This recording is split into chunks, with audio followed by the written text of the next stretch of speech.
Well, we're digging holes. There's an empty hole right there.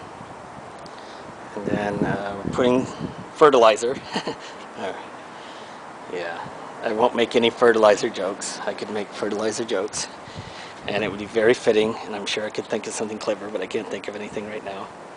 But what we do is dig a big hole, plant the plant, and then you need a lot of water because the earth here is very good actually. It's good soil. It doesn't look good, but that's because it's just very dry.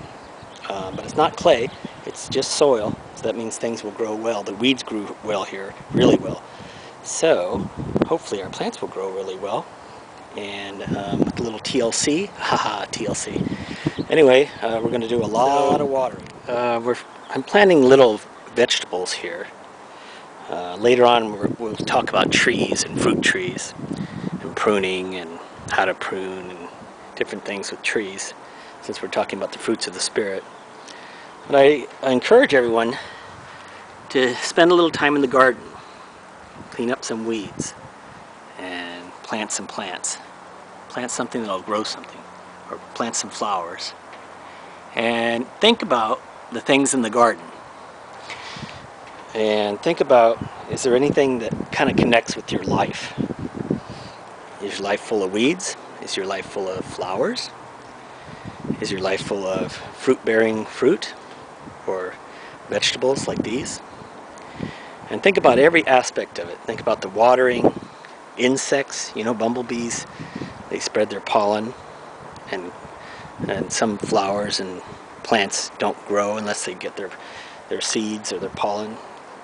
And then think about the soil, and remember the scripture where it talks about the soil, the hard soil, where the roots wouldn't grow, so it withered and died, or the good soil, different aspects like that. And the birds of the air, will they come down and eat the seed? Now these are not seeds, I'm cheating.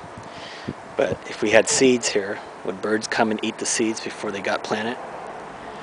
And when you hear something good about God and about life, does that good thing get plucked out by someone who just comes along and says, oh, that's not true, it's all a lie, life is a lie?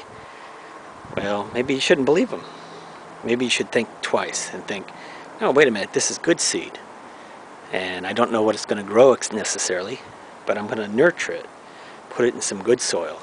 Give it some water. Put it in the sun where it can get sunshine. And maybe the Son of God will bring something out of it.